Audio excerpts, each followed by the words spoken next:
Se o assunto é saúde, você não pode perder tempo, então vem comigo. Meu nome é Jefferson Medeiros e você está no Jeff Podcast. Agora patrocinado pela Vacinar, que está cuidando de Manaus e da sua família também.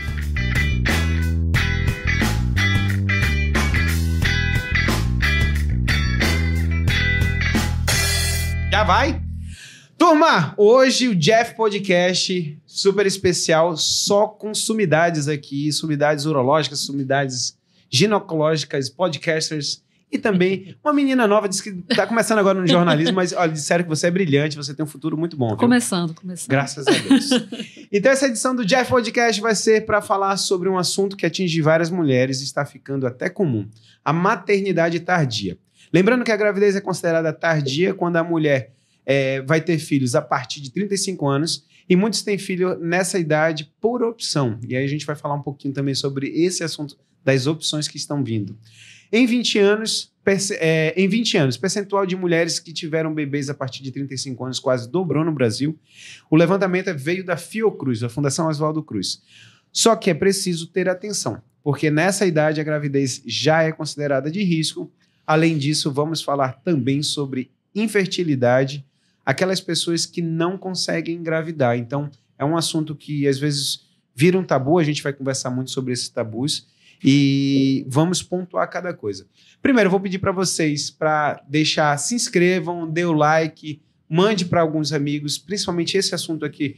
É um assunto que às vezes se torna velado, principalmente para os homens, a gente vai conversar sobre isso. E eu acho que vai engrandecer muito as pessoas que assistirem isso aqui. Do meu lado direito, lógico, vou falar sempre ladies first, né? Luana Borba, uma jovem jornalista, editora-chefe do Jornal Amazonas, 2ª edição, e autora do livro De Repente 5, que fala de adoção e maternidade. Muito obrigado por ter vindo aqui, Luana. Obrigada, adorei esse convite, porque me encaixo em tudo que você falou aí nesse início, né? Só tem uma curiosidade a mais aí para a gente colocar. Porque eu não imaginei que eu fosse engravidar. Então, depois de adotar, eu falei, gente, como é que isso aconteceu? Aquela pergunta, né? Como aconteceu? A história bem a gente sabe, mas a gente vai falar sobre o background, o que teve por trás dessa história.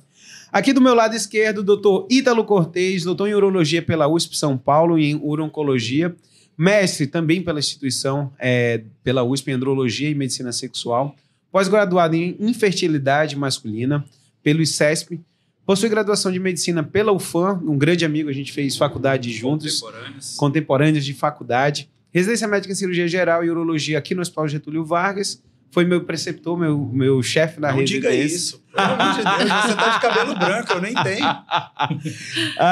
E professor também, atualmente professor de Urologia pela UEA, junto comigo, na Newton Lins, e médico urologista da Fundação Hospital Adriano Jorge, Serviço de Urologia. Cara, cansei agora, bicho. Ave Maria, mas muita tudo coisa. Isso, eu acho que o mais importante de tudo é que você é meu amigo. Vamos lá, Ítalo. Muito obrigado por ter vindo. Obrigado pelo convite, é uma satisfação enorme estar aqui com você. Peço desculpas porque 2 vezes desmarcando, né? Não, foi. Mas sempre a gente é compromissos amigo, né, inadiáveis. E eu acho que hoje a gente vai ter uma oportunidade boa de conversar sobre a história da Luana, do casal, né, dela e do esposo. Poxa. E também discutir um pouquinho sobre a parte de infertilidade. Né? Mostrar para o pessoal que está aí nos assistindo que tem vários detalhes aí, algumas nuances que a gente consegue ajudar. Em algum momento consegue ajudar. Né? Tem alguma coisa para a gente fazer, né? Pelo amor de Deus. Doutor Leonardo Gobira, ginecologista obstetra, formado pela Faculdade de Medicina de Petrópolis, no Rio de Janeiro.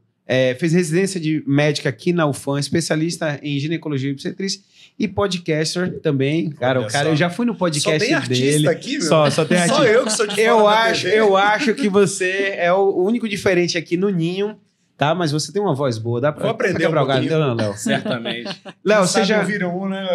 Certamente. Ó, o Márcio ali já colocou os olhinhos aí, ó. As cifras. O Léo, outra coisa. Léo, muito obrigado, porque a gente já tinha... Eu agendei com ele com muito tempo de antecedência, né, Léo? Certamente. Acho que faz 24 horas, mais ou menos, que a gente se falou e ele aceitou, mas seja bem-vindo. Honrado aqui com a oportunidade. Quem senta aqui para conversar com o Jefferson certamente está na vanguarda de quem procura hoje nas mídias digitais fazer diferença. E a nossa frase certa, né, Jefferson? Sair da caixa. Sair da caixa é muito legal para a gente poder agregar, poder discutir, poder buscar soluções para diversos problemas. Eu acho que a medicina está buscando isso hoje, como outras vertentes também da realização pessoal de muitas pessoas, sejam elas advogados, contadores, engenheiros.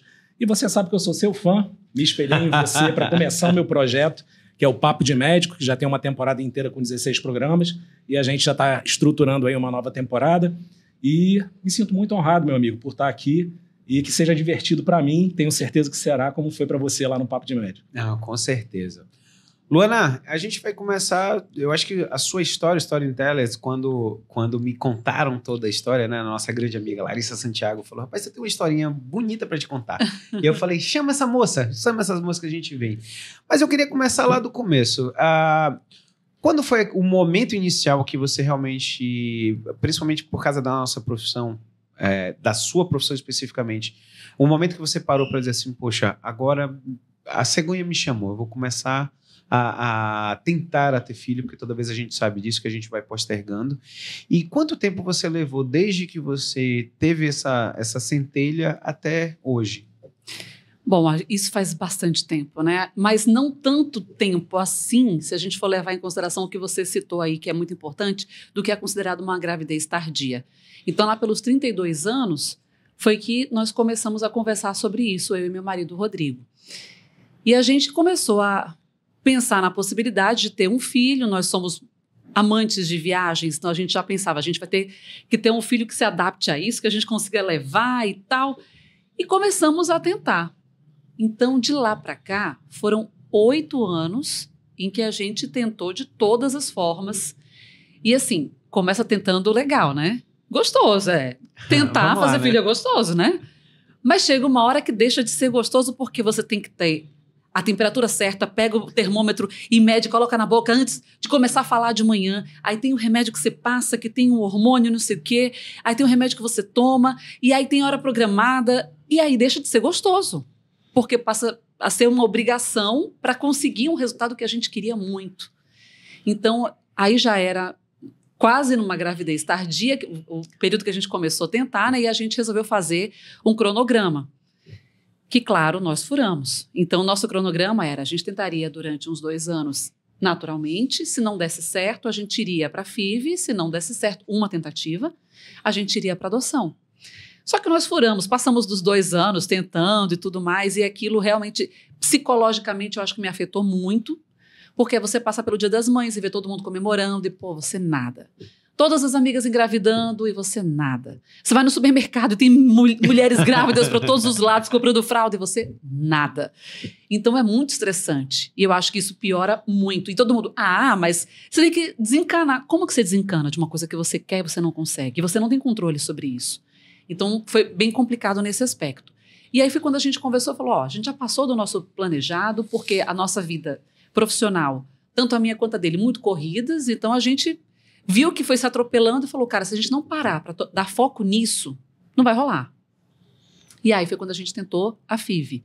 Mas não chegamos a concluir efetivamente, porque todo o processo nós achamos muito invasivo, e tem que ser, porque, enfim, tem que saber todos os detalhes da nossa vida e da nossa saúde e mexer tudo quanto é coisa. E não tem, de qualquer forma, certeza nenhuma. Uhum. É um investimento muito alto e vale lembrar, eu sou uma jornalista. Porque as pessoas... Só para deixar claro, não é o glamour que o pessoal fala. Então... porque as pessoas te veem primeiro toda noite, segundo, quando você foi pro Jornal Nacional, o pessoal, pronto, milionária, agora já vai voltar, direto para Bahamas, né? Ô, vontade. Então, quer dizer, é um investimento que ele é muito alto para você não ter uma certeza de um retorno, e mais do que isso, é a gente pensar assim, poxa vida, a gente vai colocar todas as nossas fichas, não estou falando só de financeiramente, não, mas as nossas fichas emocionais, porque a gente já vinha de um período de tentativas frustradas, e é frustração mesmo a palavra. E aí você vai, nessa crença, e chega na hora, não vai acontecer. Não tem a confirmação de que vai acontecer. E a gente pensou, será que é isso mesmo que a gente quer? Será que a gente não está indo muito contra o que a vida tem preparado para a gente? Às vezes a gente pede a Deus, né? Mas na verdade não entrega na mão dele. A gente pede, mas corre lá, né? E a gente tem que fazer a nossa parte, eu concordo. Sim. Mas assim, será que a gente se questionou, será que nós não estamos colocando o carro diante dos bois? Então resolvemos entrar no processo de adoção, porque também sabemos que é muito demorado, tanto que nós passamos 3 anos na fila, né? E aí partimos para isso E, de fato, é o que muita gente fala, que nós entramos para a estatística, porque depois que você adota, engravida. A gente passou, depois de 2 anos de adotar, foi que nós engravidamos e naturalmente, sem nada. Tudo aquilo que a gente fez de termômetro, remédio, passa isso, passa aquilo, olha a hora, nada. Mas aí relaxou. Deu uma relaxada. Meu amigo, eu vou te falar. E aí, o que é o relaxar, né? Eu fui fazer o debate em Boa Vista, então assim, teoricamente eu tava uma pilha. Mas eu falei assim, não, a gente tem que desencanar porque tem que saber que as coisas vão fluir, mesmo a gente estando fora. E aí, na primeira ligação, meu filho tava de boa com a avó, dormindo, sossegado. Depois, oi mãe, tudo bem? Eu falei, gente, tá crescido mesmo. Acho que aí veio o tal do relaxa, e aí foi quando aconteceu. O Ítalo, uma coisa interessante que ela falou, falando sobre o Rodrigo, sobre o marido dela, porque tem um momento que o cara começa a se sentir usado também. Porque é aquela coisa, uma coisa é gostosa quando você tá ali, pô, é uma noite boa, tá tudo direitinho. Mas daqui a um tempo, eu tô com um grande amigo, não vou falar o nome dele porque ainda não engravidaram, mas eu tava correndo com ele no final de semana, e ele falou, Jefferson, começou a deixar de ser legal. Porque aquela história de liga, cara, sai, larga tudo, porque eu tô ovulando agora, a temperatura aumentou, não sei o quê. Vem embora. Eu falei, cara, mas não tinha vontade nenhuma, bicho. Exatamente. E larga tudo e vem, e o cara larga tudo e vem. Então, para daquele glamour e começa a ter esse problema. Como é que você vê? Quando é que esse homem entra no teu consultório, em toda essa história daí, na tentativa de engravidar? Cara, ele entra no consultório quando ele percebe que ele não tem uma chavinha de liga e desliga, né? Que ela fala, olha, tem que ser agora. Ele fala, então liga. E o negócio sobe, só que não é assim, né? Você tem que ter toda uma programação, um desejo, um envolvimento para a coisa funcionar. Só que chega um momento que não acontece. E aí, é claro, a gente como especialista vai conseguir ajudar ele com algumas medicações para isso, né? Seja para aumentar a libido, seja para facilitar a ereção. Mas, de fato, isso acontece, isso existe. Tá? É um nicho pequeno, não é tão grande, porque a gente está falando aí de 25% dos casais só, né, da questão da infertilidade. Tem aumentado, era 20%, está aumentando um pouco, já estatísticas mostrando 25%, mas não são todos que vão passar por todo esse processo que você passou. A tua história é legal porque ela é completona, né? Então, vocês têm toda aquela situação. Começou, não conseguiu, adotou, engravidou. E aí vamos ver o que vai acontecer depois, né? Não, a gente vai parar por aqui, por favor. Cara do marido olhando. Calma que não terminou. Calma que não terminou. Mas existe possibilidades da gente ajudar esse homem que está passando por essa dificuldade, né? Quanto mais velho, um pouquinho pior. Mas é possível sim. Mas ele, emocionalmente, como ele chega? Porque esse amigo que estava conversando na corrida comigo, ele estava muito assim, ele estava muito reticente, ele não queria ir no urologista. Tá. É aquele cara que bate o pé e fala, não é comigo. Não precisa. É dela, não precisa. Sou homem, cara, 20 e poucos anos agora, 30 e poucos anos, já tô no gás. Como é que chega emocionalmente esse cara dentro do teu consultório? Então, ele chega completamente abalado, né? Então, normalmente é um homem que fala, pô, caramba, como é que eu vou falhar aqui com 30 e poucos anos? Né? Quando você pensa em falha, em falta de vontade ou de ereção, você imagina um homem mais velho, de 50 para cima, de 60 para cima, alguma coisa assim. Mas a falta do desejo e a falta da ereção, elas não têm limitação de idade.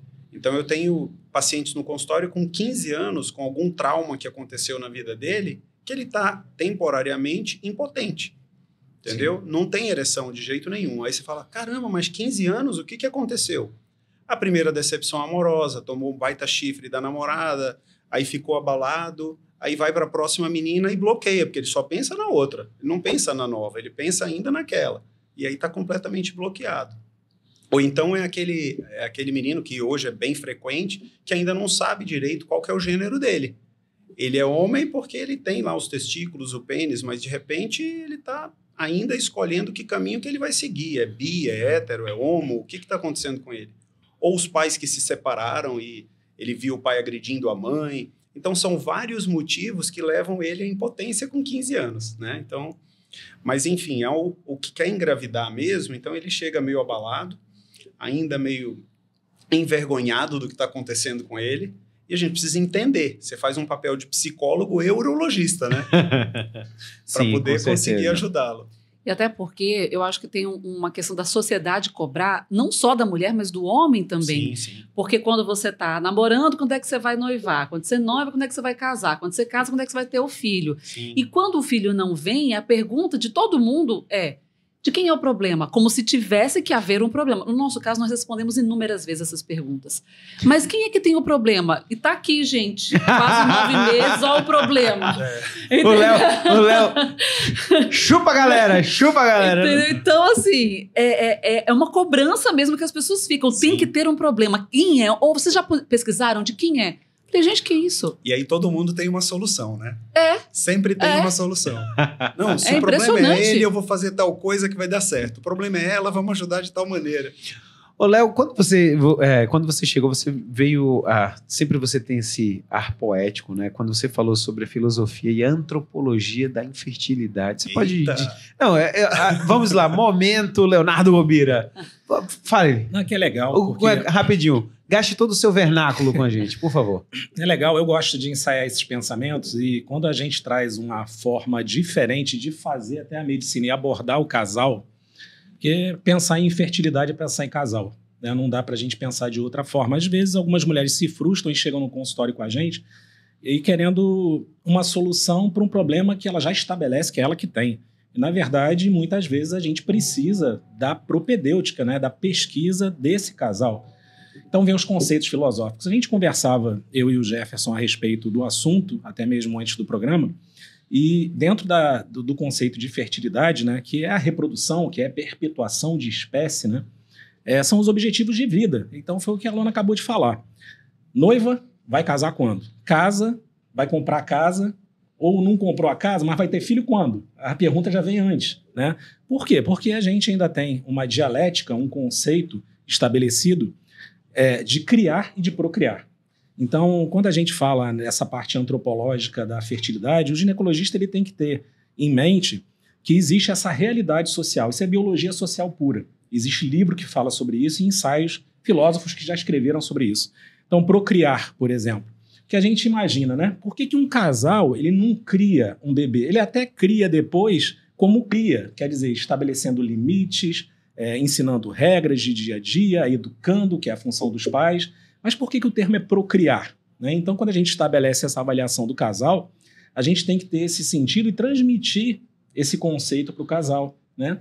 Porque é um prefixo que não vem da maioria das palavras que a gente tem digamos assim, no vernáculo da língua portuguesa. Não vem do latim, vem do grego, né?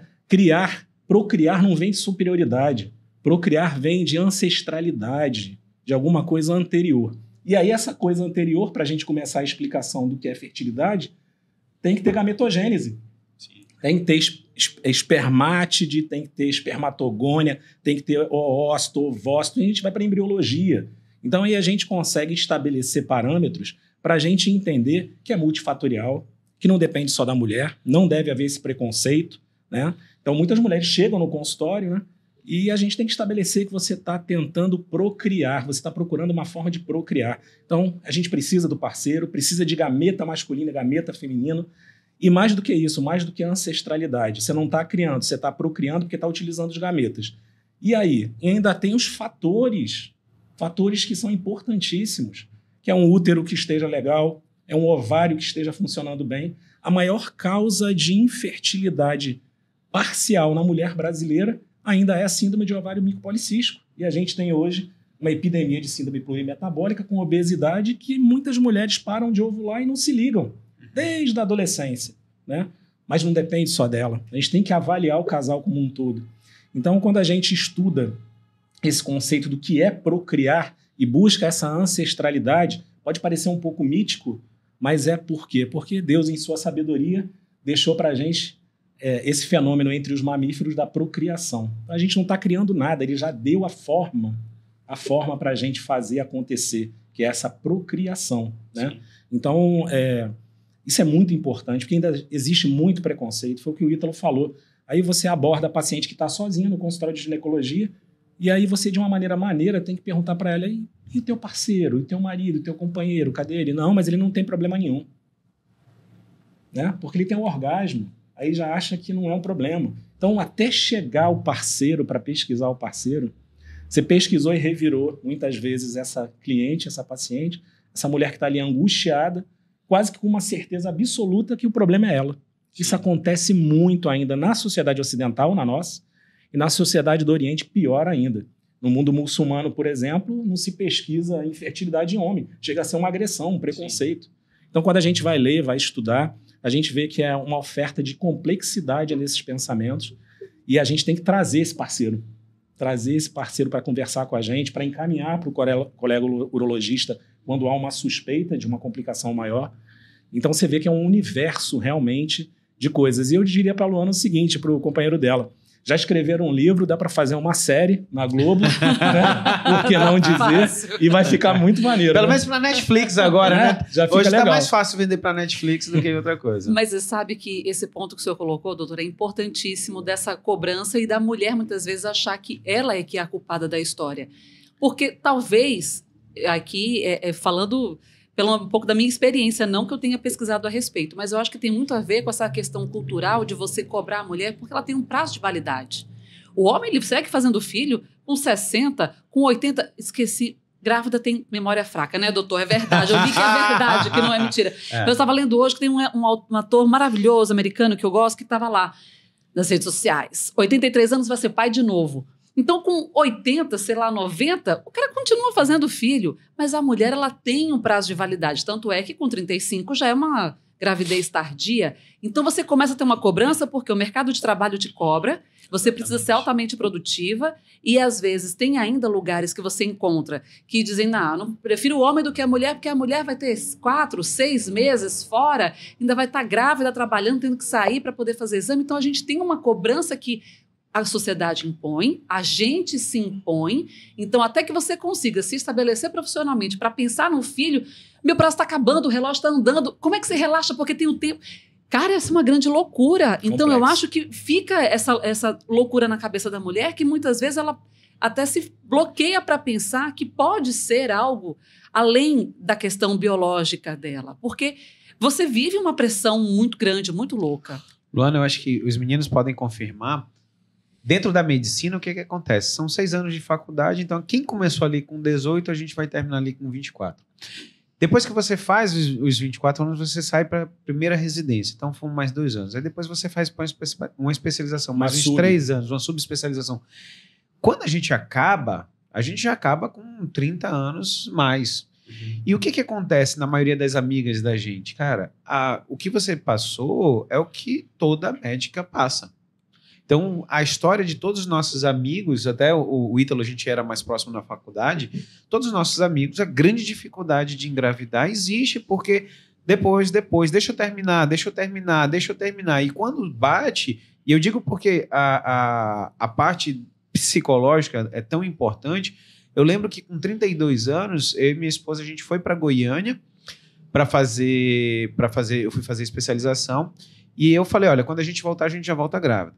Quando chega no meio da história, eu já tenho... Meu grande amigo, Tomás Garcia, a família dele é espanhola. A gente já tinha programa. Não, vamos deixar para um ano depois que a gente vai para a Espanha, faz mochilão, passa um mês lá viajando.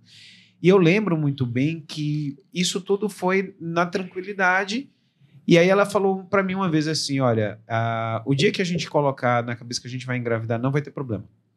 E ainda hoje, do Vini, me marca muito que eu fui fazer um estágio, fui para o Canadá.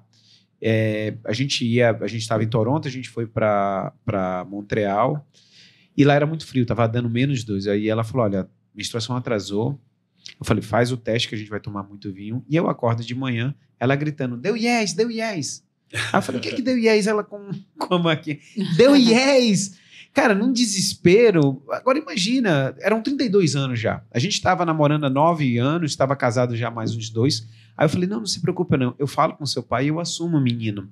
Porque bate um desespero exatamente, que é a minha pergunta até para você. Depois de tudo isso, um dia você acorda e fala assim, cara, tô grávida, 41.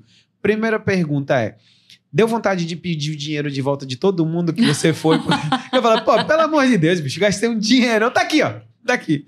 E segundo, qual foi o impacto? Porque não era a hora mais que você pensava e aí você está dentro de uma TV que está na ponta, você, como jornalista, quando eu vi você no Jornal Nacional, Você chega no topo e o pensamento era, já fiz tudo o que eu queria e vamos lá tocar o barco? O que é isso? O que aconteceu? Chama o Rodrigo.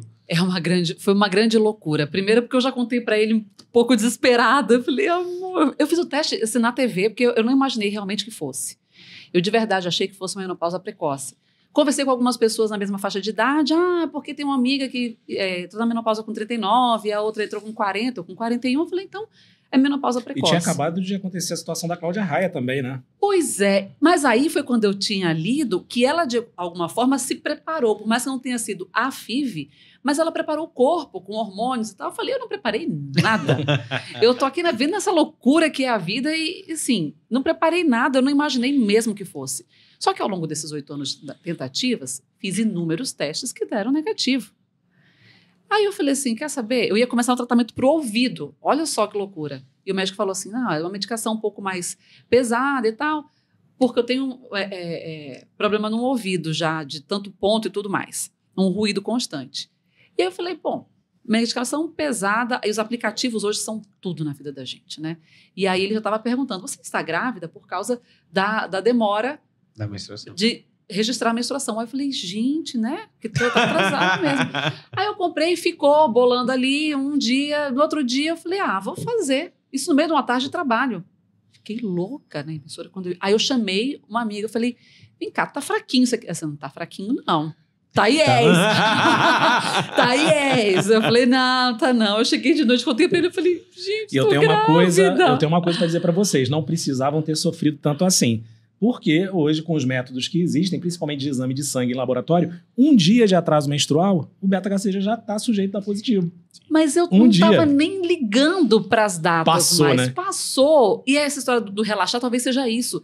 Passou que eu nem tinha percebido que estava atrasada. E assim, foi uma gravidez tão atípica nesse aspecto, porque hoje a gente segue os protocolos de gravidez de risco, porque eu tenho 41 anos. Então, os exames e tudo mais, a gente faz pensando nisso. Mas uma gravidez atípica que eu não tive enjoo, eu não tive náusea, nada, não tive desejo, nada. Então, se eu não tivesse olhado e feito o exame naquele dia, eu teria descoberto, sei lá, muito mais pra frente, porque eu não senti absolutamente nada. Então, eu queria te perguntar uma coisa. Por favor, pode. Como o marido é bom, né, gente? A grávida tá sem memória, o marido não. O Patino vai ser pai de novo. Tá aqui a notícia. Olha, se o Alpatino fosse aqui do Amazonas, o pessoal ia duvidar e ia perguntar se ele não era Jacami. Mas vamos lá, deixa pra lá. Ítalo, tem uma coisa que me passou na cabeça. A molecada hoje em dia, existe quando você falou sobre a história do menino que começou o namoro, de repente ali tomou um chifre mesmo e tem aquela decepção. Mas existe a molecada nova que começou a querer ficar bonita, começar a ficar forte. Sim. E eu sei que dentro das academias a gente vê muito traficante, a gente conversou sobre isso, existem os traficantes ali, toda academia tem, todas as academias que eu já fui, eu não sabia quem era o cara na fila do pão, de repente o cara passa, vai um monte de homem atrás do cara no vestiário, eu achei coisa estranha, né? Mas vamos lá. Quando sai de lá, tem seringa pra todo gel, um monte de sachê de androgel, de outros mais, tudo no chão, né? E, cara, qual é o futuro desse cara que já começou lá atrás e com quantos anos você já está pegando pacientes com dificuldade de engravidar porque faz uso desses anabolizantes? Isso aí tem sido um problema sério, né? Porque idealizar o corpo mais bonito, né? O melhor corpo, musculoso e tudo, os adolescentes estão olhando com outros olhos. Eles querem isso, né? Seja o homo ou o hétero. E aí eles têm utilizado cada vez mais esses hormônios anabolizantes, né? Então, isso mexe completamente com a questão da fisiologia masculina. Então, quando você pega um homem lá com 50 anos que entrou na andropausa, entre aspas, né? Andropausa porque esse termo é errôneo, ele está equivocado, né? Não é andropausa porque o homem não para de produzir hormônios como as mulheres param. Elas entram na menopausa porque o estradiol zera, né? O estrogênio zera.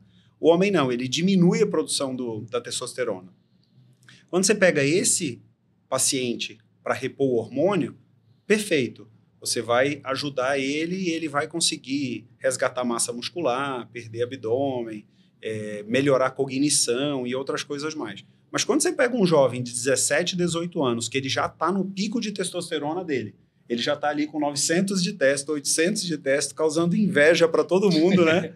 E aí ele acha que ele ainda precisa injetar hormônio. Para aumentar a massa muscular. Para aumentar a massa muscular. Aí compra os potes de proteína, de creatina, de pré-treino, um monte de outras coisas e começa a injetar as medicações. O que acontece? Ele causa um crash ali na fisiologia hormonal dele. Então ele começa a ter distúrbios da hipófise, que é a glândula que induz a produção de espermatozoide, da testosterona, e aí ele começa a ter o desequilíbrio hormonal e diminui a produção de espermatozoide.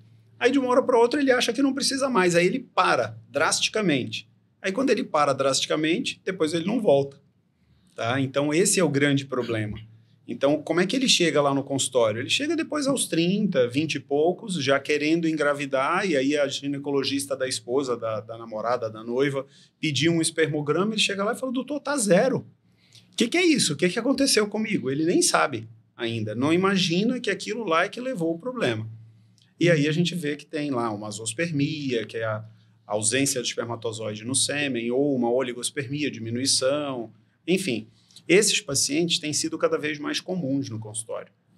Tá? E não só anabolizante, mas eu lembro de ter lido um artigo falando sobre as drogas lícitas e ilícitas. Então, assim, a maconha você tem uma diminuição também com a modificação dos espermas, né? Você tem a morfologia. Muda, né? A cocaína que zera, né? Sim, eu acho que a cocaína mexe com a libido, né? Também. E o crack, né? Então tem um desequilíbrio, né? Esse paciente ele tem sido mais frequente. Então, falando um pouco das profissões, a gente tem hoje que os fisiculturistas, os educadores físicos, eles precisam ter aquele corpo talhado, vamos dizer assim, para que as pessoas os admirem. Né? A gente sabe que isso não é 100% correto. Às vezes você tem lá um personal que é completamente talhado, mas ele não tem uma boa didática para ensinar, para treinar, ou o contrário. Você tem um personal que não tem aquele corpo bem definido, mas é um excelente professor. Então, isso não tem essa forma de analisar correta de que o personal precisa disso. Mas, na grande maioria, eles são cobrados por isso. É aquela história de dizer, não, eu só vou com aquele cara lá, porque olha o corpo dele, como é que eu não vou treinar com esse cara? Esse cara, se ele conseguiu fazer isso com ele vai fazer com os outros também. Então tem esse pensamento, né? Meninas, vou dar um break aqui para a gente falar sobre a Vacinar. A Vacinar está cuidando de Manaus, da sua família também. Muito importante, já que a gente está falando sobre as grávidas, é importante você saber duas coisas. Quando você está se preparando para engravidar, existe sim vacinas que você tem que fazer, deixar tudo em dia para você ter uma melhor gravidez. E uma outra posição existem aquelas vacinas que não podem ser feitas na grávida. E essas vacinas são muito importantes a gente saber para você não ter problemas. Você pode falar um pouquinho sobre essas vacinas, o que deve e o que não deve depois que engravidou também? A mulher que quer engravidar já tem o pensamento ali de fazer o que a gente chama de planejamento familiar, né? Existe uma cobertura vacinal que é importante para essa mulher que está se preparando para engravidar, já está tentando, né? Então a gente sabe do esquema de vacinação antitetânica, né? A hepatite B é uma doença que gera um impacto em saúde enorme no Brasil ainda, e é muito importante estar com a vacinação implementada e completinha para a hepatite B também na gravidez.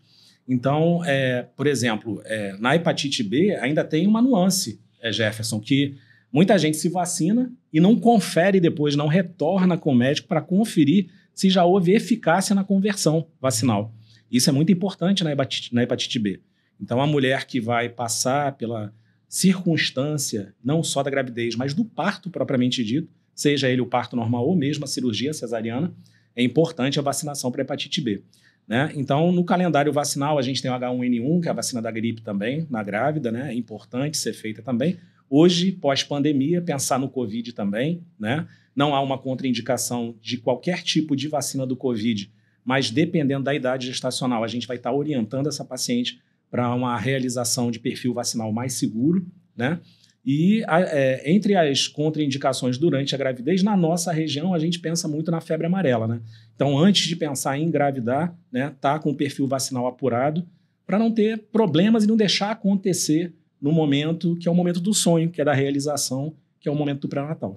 E quais as vacinas, depois que a mulher engravidou, que ela não deve fazer, que ela não pode? A febre amarela ela está bem estabelecida também. E assim, hoje a gente fala muito, sabe, que é uma oportunidade de a gente estar falando sobre isso, é falar sobre o Covid, né? Existem muitos trabalhos sendo realizados a respeito das diferentes tipos de vacinas para a Covid-19. E assim, as minhas pacientes, eu sou de um perfil de obstetra e sigo uma corrente em que a gente prefere que essa paciente chegue no momento da gravidez, primeiro trimestre, por exemplo, que é o ideal de se iniciar o pré-natal, já vacinada com pelo menos 2 doses, na pior das hipóteses, e durante a gravidez a gente espera ali até 22 semanas, que é o momento que a gente faz a ultrassonografia morfológica. Então a gente já tem, a partir daí, uma segurança maior no risco-benefício para esse perfil vacinal. Então é um momento que é importante a gente esclarecer, porque a gente está vendo que hoje parece que assim, as pessoas pensam muito, né? Muita gente ligada à medicina naturalista ou à integrativa chega comigo, pessoas formadoras de opinião no consultório lá na AME, e preocupadas com isso, preocupadas com o impacto que vai gerar futuramente nesses bebês, né? Muitos colegas até são de correntes, assim, com uma preocupação muito grande da realização de cobertura vacinal durante a gravidez, associada a algumas doenças que a gente tem hoje no perfil de cognição de muitas crianças, inclusive trabalhos que destacam isso com relação ao autismo. Então, a preocupação não é só a contraindicação absoluta. A preocupação é o momento de gravidez para poder estar fazendo as vacinas que já são do calendário vacinal durante a gravidez. Legal. Luana, existem medos. Quando você tem uma gravidez acima dos 35 anos, a gente ouve, e o pior é que as pessoas que estão do lado da gente, elas não têm, muitas das vezes elas não têm filtro. Ela começa a destilar todo o ódio e sapiência delas. Quais foram os principais medos? Quando você descobriu, teve o primeiro impacto, lógico, uma emoção, uma alegria imensa. E aí você senta com o Rodrigo e o que passou na sua cabeça a partir daí? Muito medo pela idade. Porque como a gente já vinha fazendo essas pesquisas durante nossas tentativas todas e percebeu que se engravidássemos ali também estaríamos nessa faixa de risco. Então, quando eu tive a confirmação, eu fiquei louca. Eu falei, gente, a minha preocupação é o que eu posso fazer de ruim para minha filha? A minha idade, a minha condição física, em que ela pode afetar na formação da minha filha. E aí, nossa, muitas noites de sono mal dormido e muita preocupação, mas a minha médica falou, Luana, a gente vai... E ela, eu achei muito interessante até, saiu algumas vezes chorando do consultório dela, porque eu ficava pensando tanta coisa que ela me dizia, ela me deu muita informação, isso foi ótimo. Ela disse, não vai para a internet, me pergunta. Porque na internet você vai achar o povo dizendo de tudo. Então, o que você tiver de dúvida, me pergunta. E são consultas normalmente demoradas. E ela disse, não te preocupa, porque o meu trabalho aqui vai ser procurar problemas para que você não tenha problema. Porque a gente vai ter que investigar tudo. Tudo que primeiro a gente vai ter que saber se tem alguma incompatibilidade com a vida. Se você tem chance de ter uma bebê com alguma deficiência que realmente não dê para seguir adiante com a gestação. Vamos fazer essa triagem. E a partir daí, a gente vai eliminando outras possibilidades até para saber se, de repente, na hora de um parto, eu vou precisar de um especialista em determinada área para garantir que a tua filha saia da barriga e já passe por um procedimento, alguma coisa do tipo. Então, isso foi muito importante também para a gente. Mas a gente foi fazer teste de genética, o NIPT, né, a gente foi fazer, que foi um problema, inclusive, e aí me surgiu uma outra preocupação com as mães de uma forma geral. Porque eu fiz exames no meu pré-natal que muitas das pessoas, das minhas amigas que tiveram bebê, não fizeram, que nunca tinham nem ouvido falar naqueles exames. E aí eu fico pensando, tudo bem, eu tenho plano de saúde, e minhas amigas também têm plano de saúde. E as mulheres que não têm plano de saúde? Porque se as minhas amigas que tiveram filhos um pouco mais novas do que eu, nunca nem ouviram falar nesses exames, imagina o que pode estar sendo oferecido para essas outras mulheres. Porque a gente fez de tudo. Para fazer o próprio NIPT, a gente teve dificuldade. Primeiro, porque não são todos os laboratórios que fazem. Plano de saúde não cobre, é um exame muito caro, que ele faz uma coleta de sangue diferenciada, porque tem que ser a vácuo, não sei o quê, não é com o mesmo equipamento que faz uma coleta normal. Eu não sei os nomes técnicos, doutor, me ajude, porque eu ainda estou esquecida, além de tudo. Mas, assim, tinha que fazer essa coleta e viaja imediatamente para, no caso nosso, foi para Salvador, para poder fazer as contagens do DNA. Meus e da minha filha, as contagens separadas.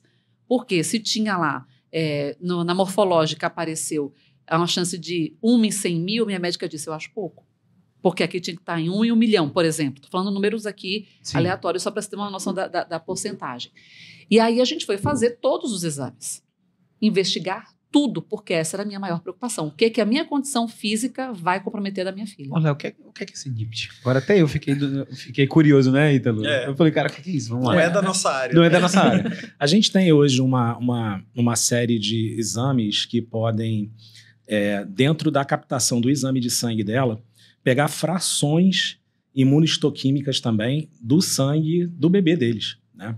Então, dentro desse parâmetro, eles fazem uma varredura no DNA. Então, com relação a doenças das mais variadas possíveis e malformações também. Trazendo para Brasil, né, e a realidade que a gente tem hoje no contexto tanto de plano de saúde quanto de sistema único de saúde, a gente sabe que existe, como você falou, uma distância muito grande até chegar a isso aí. Porque, na verdade, ainda somos um país em desenvolvimento que tem uma dificuldade muito grande de tratar o pré-natal, de abordar o pré-natal de uma maneira correta. Quando a gente fala de uma gravidez como a da Luana, a gente fala de uma gravidez, sim, de alto risco, categoricamente dizendo, porque se trata de uma paciente que está gestando, ou não sei se foi a tua primeira gravidez, se você teve outra. Então, a gente até usa o termo, até hoje, utilizado o termo de primir para a mulher que vai estar pela primeira vez gestando, a primigesta idosa. Então, acima de 38 anos, a gente usa esse termo. Obviamente, a idade gera fatores de risco que podem ser indutores de maneira pontual ou conservadora em malformações fetais. A gente sabe que existe uma proporcionalidade acima de 38 anos em malformações por ovopatia. Então, desde o momento de abortamentos de repetição, produção de imunocomplexos que podem estar gerando abortamentos precoces. Não foi o caso dela, teve uma gravidez que vingou, que vem vingando e, quiçá, vem muito bem. Daqui a 2 semanas. Exatamente. Mas a gente sabe que existem os fatores. A mulher acima de 38 anos é uma mulher que já pode estar passando por repercussões de doenças crônicas, né? Como diabetes mellitus tipo 2, a doença plurimetabólica, a hipertensão arterial sistêmica. E todas essas doenças são fatores de risco, né? É importante destacar que o que a gente tem palpável hoje, para quem está nos vendo e nos ouvindo, para não ficar elucubrando no que pode estar fazendo de exame, né? Mas a gente tem uma certeza bem legal, que o início do pré-natal, o mais precocemente possível, com todos os parâmetros de exames que temos hoje no SUS para doenças infecciosas, a realização da transnucência nucal por volta da 11ª para a 12ª semana, que é a medição da nuca do bebê, para ver se não há risco de aneuploidia, que são malformações no tubo neural, e a ultrassonografia de 22 semanas são parâmetros importantes. Então, é um básico, mesmo na gravidez de alto risco, a avaliação de doenças infecciosas e essas 2 ultrassonografias que vão estabelecer para a gente se existem critérios para a gente estar observando bem mais, de forma bem mais interessante esse pré-natal. Olha, Lu, eu vou defender você, que a história dessa gravidez de idosa, né? Depois dos 38 anos, né? 38 anos. Olha, outro dia eu fui... Primir para idosa. Primir para idosa. É porque, assim, outro dia eu fui ler de novo, fui atrás do Balzac, que as mulheres balzaquianas eram 30, mais segundo as minhas amigas, tanto a Eliamara quanto a Raquel, as balzaquianas de hoje em dia é com 50. Então, ele está equivocado. Ítalo... Mas é muito louco isso, porque eu encontro pessoas na rua que dizem assim, nossa, mas você engravidou com essa idade? Como diz assim, gente, mas que loucura! E eu tô me sentindo assim, uma menina, sabe? Né? Uma garotinha, não sei se tô parecendo, mas eu tô me sentindo. Esse ano eu fiz... Ai, que bom, meu marido concordou. Esse ano eu tive um parto de uma delegada com 46 anos. Olha só. Nossa. Muito interessante. Primir para idosa também, hipertensa, com alguns fatores de risco, mas graças a Deus tudo correu bem. Tudo Tem vai que mudar esse nome, Léo. Isso é uma agressão. Por favor, Léo, por favor. Escreva nos anais. Não sou eu, não. Escreva nos anais agora novos termos. Ítalo, quando você falou sobre o problema do homem quando chega com infertilidade, primeiro que eu queria saber de ti, qual é o mais comum, problema mais comum? E segundo, se tem tratamento e qual o tratamento que esse homem que está nos assistindo aqui, de repente ele já está ciente de que é ele, o que pode ser feito? Então vamos lá. Eu acho que antes até da gente falar dos mais comuns, o Léo falou uma coisa bem interessante e que precisa ser deixado aqui, que é, quando você vai fazer uma avaliação de um casal, quando você vai tentar engravidar, na realidade você tem que fazer a avaliação do casal. Eu acho que esse é o ponto principal, né? Então, por que só a mulher vai no ginecologista? O problema para conceber não é só ela, né, Léo? Exatamente. Então, a gente precisa deixar claro que o homem ele precisa ser avaliado. E aí, quando ele precisa ser avaliado? Eu diria que ele precisa ser avaliado lá na adolescência. Porque existem doenças no homem, como a varicocele, por exemplo, que a gente dá o diagnóstico quando ele tem 12, 13 anos de idade. E aí, quantos de nós aqui foi levado no urologista com 12, 13 anos de idade? Não, provavelmente nenhum, né? A teoria é que o homem, a mulher, ela sai do pediatra e vai no ginecologista, o homem sai do pediatra, vira super-homem, aos 45 ele vai no urologista para fazer o toque. Examinar a próstata. A próstata. Né? Então, não existe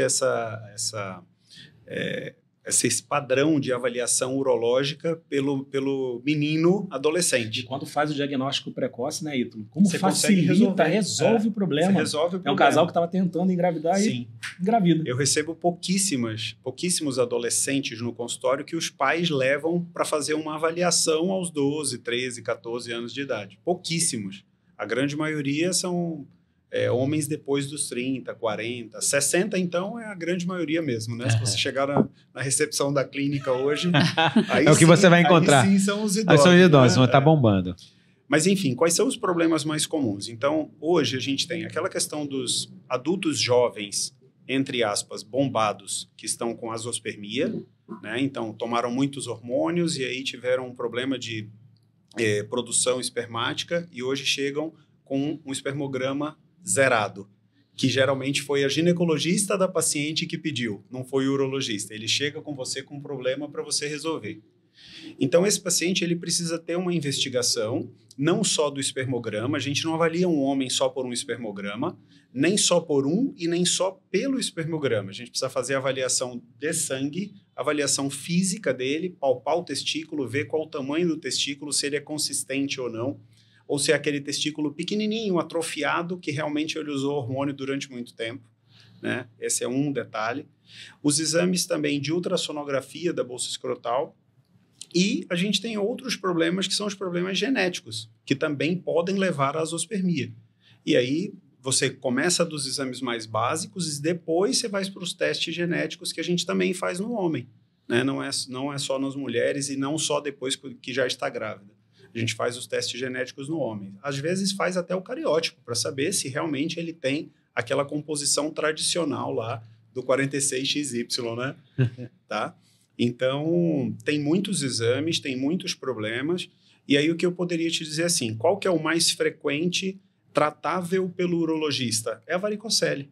Então, a varicocele, que são as dilatações das veias do testículo, muito mais frequente à esquerda do que à direita, por uma questão anatômica, é o que a gente mais trata no homem que tem esse problema. A varicocele, na realidade, ela vai deixar... Me corrija se eu estiver errado. Ela deixa um pouco mais quente, porque o testículo, a bolsa escrotal, ela é mais fria do que o corpo, ela deixa um pouco mais quente, e isso daí diminui... É isso, mais ou menos? É mais ou menos qualidade, isso. Né, dos o que acontece? A veia do lado esquerdo do testículo, ela drena direto para a veia renal. Então, ela faz um mecanismo de drenagem perpendicular.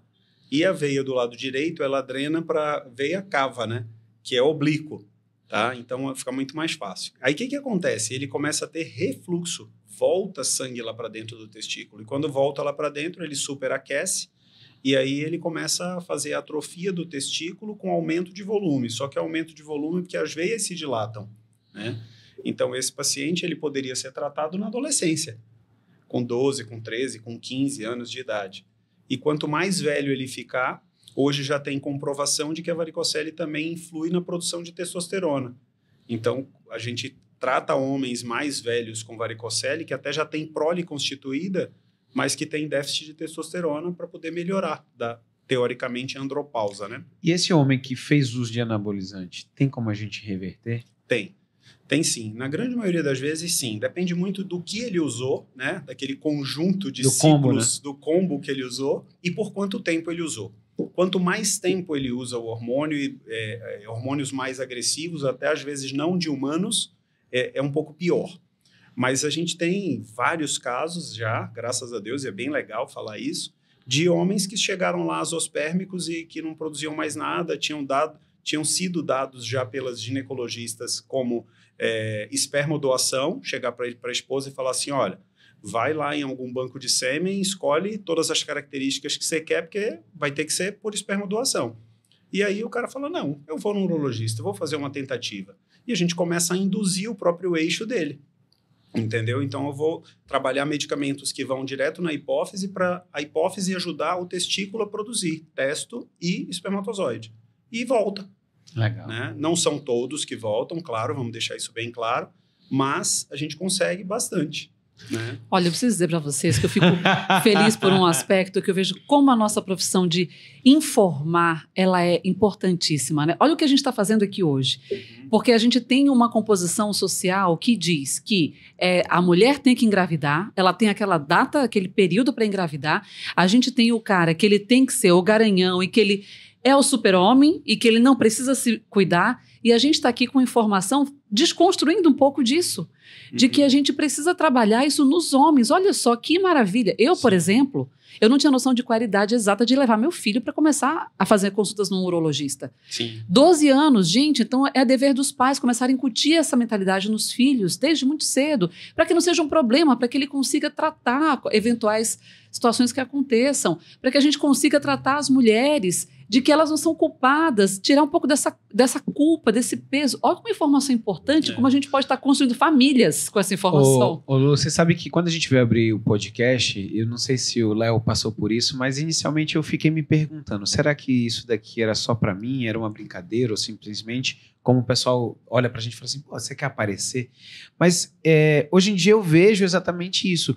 A necessidade que a gente tem e o que a gente continua fazendo é a mesma coisa que a gente faz na medicina. A gente está servindo os outros. Exato. E a gente está trazendo, realmente, são informações com credibilidade, com qualidade. A minha preocupação de trazer pessoas aqui que sempre saibam do que estão falando, porque também existem as modinhas, né, Ítalo? Que vão e voltam. Que vão e voltam, e a gente tem que se preocupar com isso. Ô, Lu, de tudo na sua história, tem uma coisa que eu acho mais bonita, que é a adoção. Eu sei que é uma coisa... Eu tenho amigos de infância que não conseguiram engravidar, não aceitam de forma nenhuma, e é uma coisa que é muito debatido na sociedade, porque assim, eu tive... A minha mãe... A mãe da minha mãe tem um filho adotado, a família do meu pai também tinha um adotado.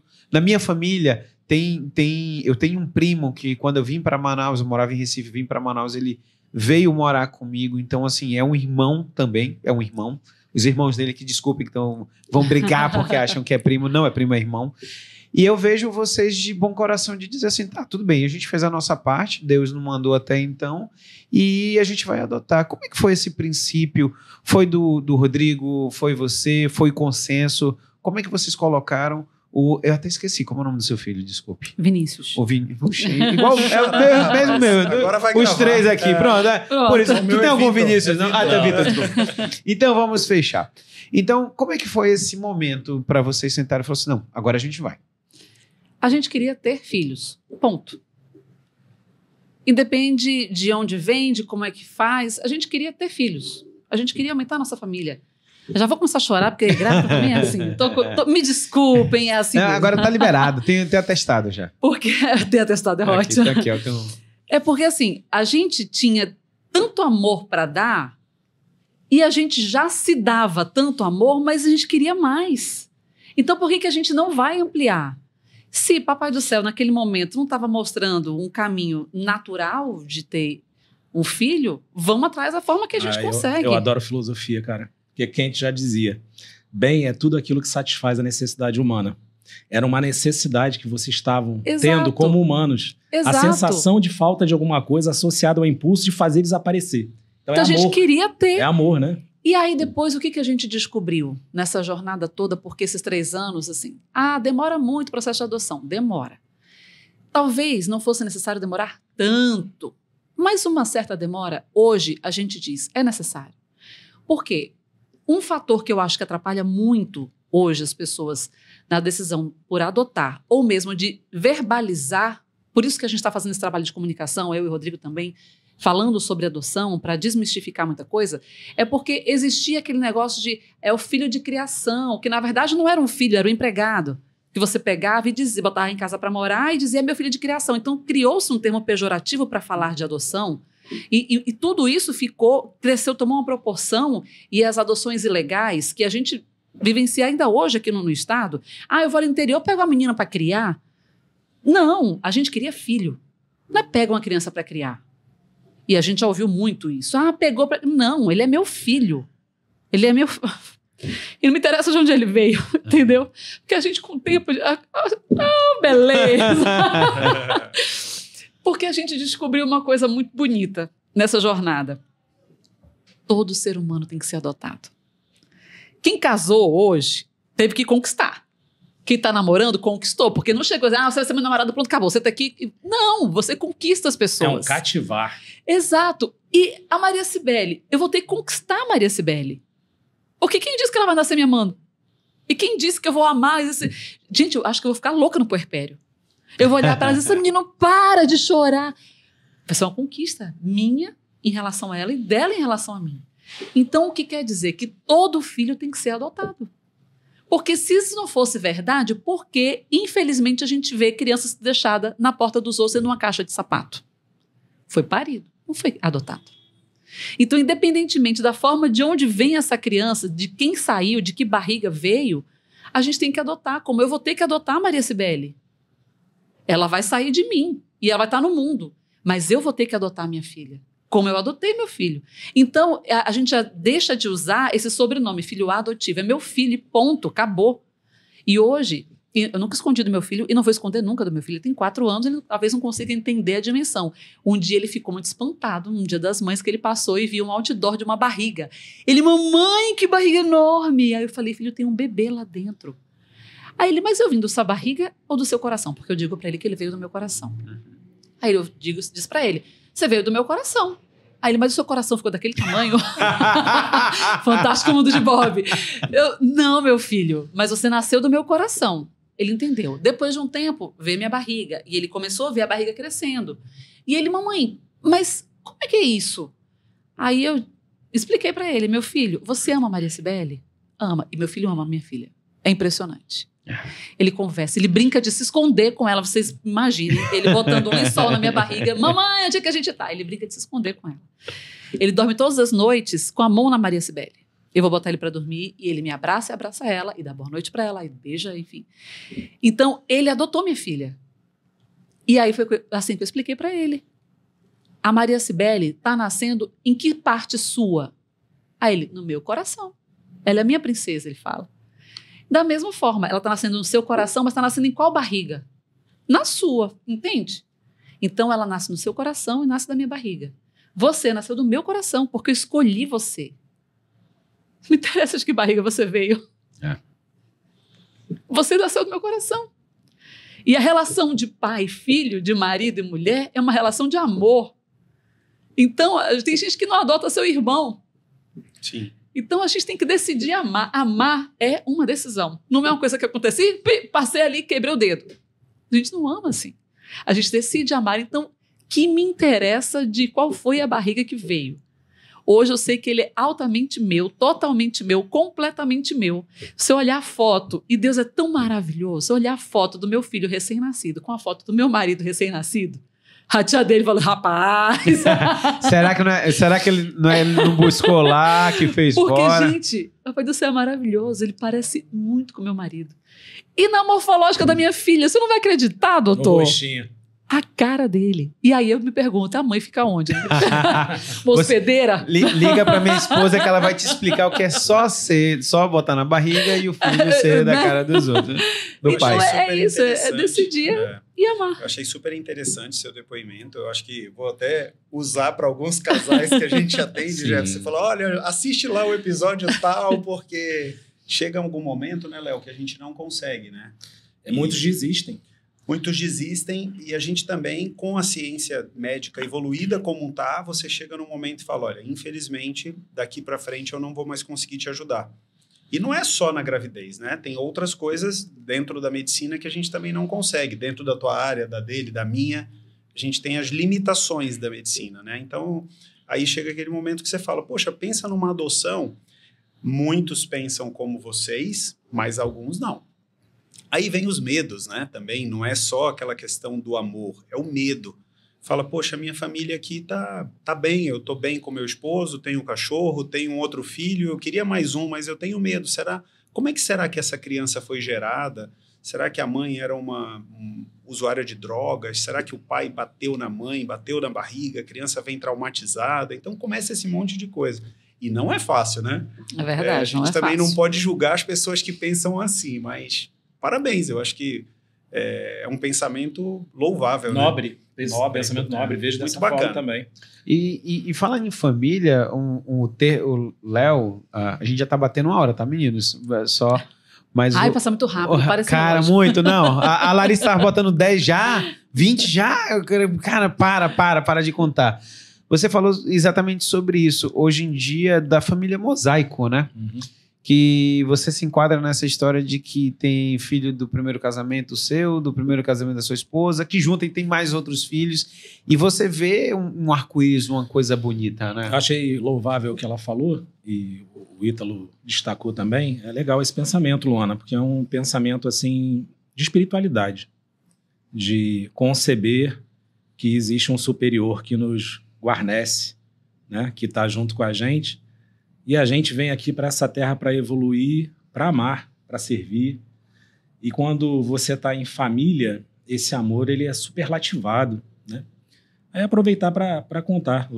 Você tocou no assunto, né? Eu e a Aline somos obstetras e eu já tinha 3 filhas de um relacionamento, uma de um segundo relacionamento. Então já eram 4 meninas. A Aline tinha tido uma gravidez na adolescência e depois, quando entrou na residência médica, engravidou de novo. Então nós nos encontramos há 11, 10 anos atrás, eu já com 4 meninas e ela com 2 meninas. E aí a gente pegou todo esse amor e colocou dentro da mesma casa. E o meu sonho era ter o Leonardo Henrique, um espírito que me escolhesse para dizer eu sou pai de um menino.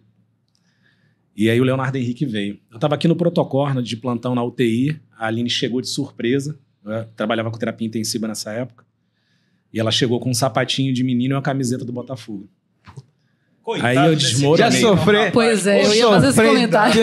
Aí eu desmoronei. Eu falei, eu não acredito que Deus me deu esse presente. Porque no meio de tantas meninas, e assim, a família mosaico em que o Leonardo Henrique é o ponto de união de todos os amores. É o irmão de todas as meninas. Ave Maria, Então, muita mulher na vida. É muito legal. São 6 meninas e o Leonardo Henrique. É muito maneiro, é muito legal. Agora mas dá trabalho. Por que você está indo pro jornalismo, podcasteiro, sei lá o quê. Rapaz, você precisa faturar alto. mas- São 8 filhos, cara. São 4 faculdades particulares já. 4 Meu faculdades Deus particulares. do céu. 2 de medicina. Putz. Mano. É. A vida tá difícil. Eu achava que minha vida tava difícil, então não vou reclamar mais, não. Mas deixa eu te falar, quanto mais intensidade, mais amor. E quanto mais amor, mais satisfação. Quando tem um tombo, o tombo ele machuca um pouquinho, mas nessa vida, eu sempre procurei viver a vida intensamente. Então, é muito gostoso, é muito legal. E eu nunca tô sozinho. Se eu me sentir sozinho, eu ligo para uma, eu mando um WhatsApp para outra, né? E ainda tem ele hoje. Então, é muito legal. Então, esse amor é amor, né? Amor é louvável. É o bem que a gente satisfaz essa necessidade humana. Então, é bom demais. Eu lembrei que minha esposa, quando a gente estava na faculdade, disse que não queria ter filho, aí eu conquistei até, teve o primeiro. Ela quis ter o segundo. Ela sentiu a necessidade. E eu sempre quis ter o terceiro e ela nunca topou. Aí vou dizer aqui ao vivo que no final de semana a gente estava tomando vinho, ela falou assim, vendo os meninos já brincar. Fala assim, hoje em dia eu me arrependo de não ter sido terceiro. Eu acho que entra no que você falou. O amor que a gente tem em casa, eu tenho pelos meus filhos, pela Juju e pelo Vini, ele é tão grande, cara, tão grande, que tinha espaço para mais. Fácil. E não veio, mas eu até brinco com ela, porque nem fiz a vasectomia e ela nem laqueou. Eu falei assim, olha, Pode cuidado, vai numa viagem dessa para São Paulo, para qualquer outro lugar, quando a gente já volta com o terceiro. Meninos, eu queria terminar, mas eu queria que vocês deixassem, Luana, você deixa as suas redes sociais, aonde é que a gente vai ver a Maria Cecília na vida? Maria Cibele, ela Cibele, tá chegando. desculpe, olha, Imagina. Ela está chegando daqui a 2 semanas, então dia 13 de junho, porque a médica disse 12 não, porque ela vai ter dedo podre, vai encontrar um menino Dia que dos vai namorados. querer dar um presente aos namorados e de aniversário. Não, então 13, que é dia de Santo Antônio, ela está chegando. Eu acho que ela não deve antecipar. Como vai ser parto cesárea, a gente já antecipou um pouquinho da data prevista de parto inicial, né? Então, eu acho que daqui 2 semanas ela está com a gente. Borba Lua, estou no Instagram lá de vez em quando contando as nossas peripécias de adoção, de maternidade e de maternagem. E a gente procura ser muito claro, tanto eu quanto o Rodrigo, falando sobre isso. A gente tem um livro que nós fizemos falando sobre o processo de adoção, desde a iniciativa de ter filhos para chegar no processo de adoção, que é o De Repente 5. E a gente já está trabalhando agora no outro, que é para a gente poder explicar melhor. Porque tem cachorrinho envolvido, tem família. Não é simples assim. Adotar, porque todo mundo tem que adotar. Né? Então, a gente fala muito sobre esse universo todo. E eu não estou fora das redes sociais. Já me aposentei temporariamente do vídeo, porque a agitação estava muito grande e ela já está pesando bastante. Começa o dia com 13, 14 quilos no total, mas chega no fim do dia com 30 quilos. Então, eu não estou no Jan 2, volto só em 2024. Nossa. Aí eu preciso dizer, gente, primeiro, que agora a licença maternidade na TV é de 6 meses, mais férias são 7 meses em casa, vou poder amamentar durante 6 meses. Doutora Lucília Rocha, que me acompanha, gente que está sendo um anjo, que ela diz uma coisa, me liga. E ela fala manso, vai ser tudo tranquilo, eu tenho um pavor de agulha, nunca fiz uma cirurgia. E o doutor, eu tô desesperada. Essa noite eu já quase não dormi pensando, essa menina vai se antecipar, eu vou sentir dor, meu Deus. Mas tudo vai dar certo. E assim, fé em Deus e amor. Com certeza. É isso aí. E obrigada pela oportunidade. Meu amor, obrigado Tá, você. que Eu ainda bom botei... poder falar sobre tudo isso com vocês. Amém. Obrigada. Não, e olha que eu ainda te botei de castigo, te fiz subir 2 lances de escada aqui Mas eu devagarzinho. parei vendo a paisagem, dando uma respirada, deu certo. Obrigada pelo A gente pode dizer que o preparo físico dela para Tá 100%, quase 9 meses está perfeito. Perfeito. Ítalo, suas redes sociais para todos os homens que estão com vergonha e ainda não deram passo, e eu tenho certeza que esse é o momento de ir no seu consultório. Deixa eu esconder as mãos, né, para chamá-los. Se eu deixar muito à mostra, assim, talvez eles não compareçam ao consultório. Então, eu atualmente atendo na clínica Urocentro, né, Urocentro Manaus, aqui na Rua Fortaleza, número 528. O Instagram da Urocentro é urocentro.manaus e o meu pessoal é dr.italocortez_, tá? As minhas áreas principais de atuação são oncologia, que é a parte de tumores, infertilidade e reposição hormonal masculina. Mas, assim, eu também atuo em outras coisas como biópsias de próstata, reposição hormonal, cálculos renais, próstata, cirurgia robótica. Enfim. E a cirurgia robótica, que, novidade, assim, bem recente, vamos ter em Manaus a partir do dia 30 de setembro, né? Um hospital privado de Manaus comprou o robô. Então, vamos poder parar de ficar viajando todo mês para São Paulo para passar uma semana lá e operar os nossos pacientes daqui. Para poder fazer aqui. Obrigado pela oportunidade. Cara, obrigado também. Deu pelo certo, convite, né, bicho? deu Graças tudo certo a Deus. finalmente. Parabéns para a Luana e para o Rodrigo aí. Desejo sucesso no nascimento da Cecília. Maria Cibele. Maria... Todo mundo vai nessa. Eu acho que ainda tá na hora, Rodrigo. Ainda dá tempo de mudar. Cibele.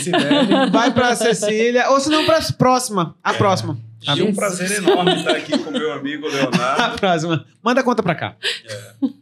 Contemporâneo de residência. Sim, residentes juntos, principalmente no SECOM, né? E agora recém-paciente, né? Já me trago logo aqui. Eu ia fazer a homenagem. Para o pessoal não ficar assustado, saber que o atendimento A gente já sai daqui dando abraço. Né? Léo, obrigado também. A gente tinha tentado algumas outras vezes. Eu fui no podcast do Léo. E eu queria que você deixasse suas redes sociais, tanto do seu podcast, quanto a sua pessoal também, para as pessoas entenderem e saberem mais quem é o doutor Leonardo Gobira.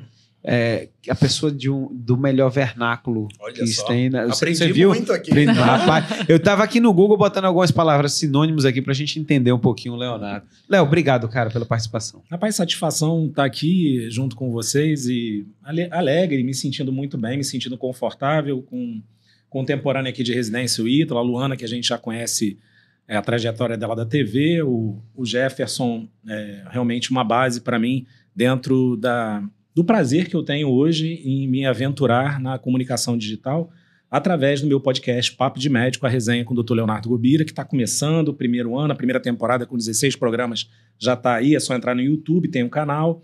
E o meu Instagram é o Dr. Léo Gobira. E a gente tem a AME, que é um sonho nosso, meu, da Aline e da doutora Doroteia, neonatologista, assistência materna infantil humanizada, que fica aqui no Atlantic Tower, sala 1504. Uma alternativa, e se não dizer a melhor alternativa no parto humanizado hoje na cidade de Manaus.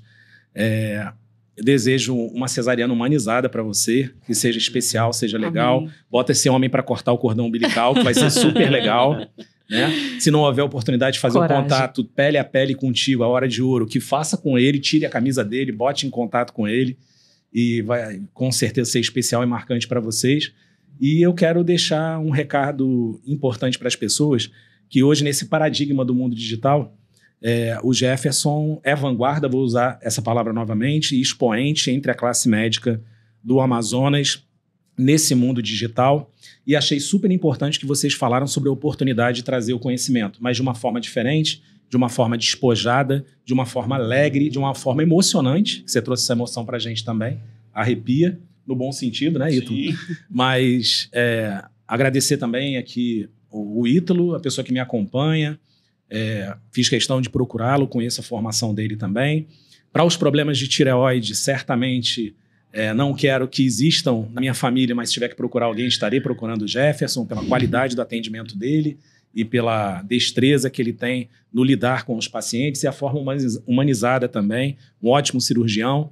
Então, estou feliz pra caramba. Hoje a realização de um sonho, Jefferson, porque eu já te acompanhava há algum tempo, desde aquelas vezes que a gente se encontrava no estacionamento do Adalberto Vale, né? Em que você acendeu uma luz no meu pensamento e falou para mim, cara, tu tem um jeito legal de falar, maneiro, isso e aquilo. Eu falei, eu vou começar a estudar, vou começar a me engajar, e eu tenho certeza que para mim é uma grande satisfação, é um passatempo maravilhoso, e para você também. E quiçá seja para a gente um motivo da gente exercitar a medicina de uma forma diferente, como a gente falou aqui, trazendo conhecimento de uma forma despojada para que seja a base da resolução de problemas. Tenho certeza que hoje muitas mulheres aqui e homens ouviram conselhos e orientações que podem e devem ser utilizados para melhorar a qualidade de vida da população. Forte abraço a todos vocês e fiquem com Deus. Isso aí, amém. Turma, muito obrigado.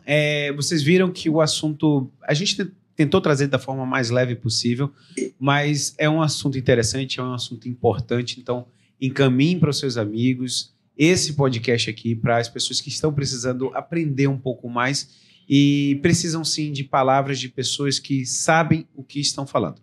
No mais, um beijo, um grande abraço e até o próximo Jeff Podcast.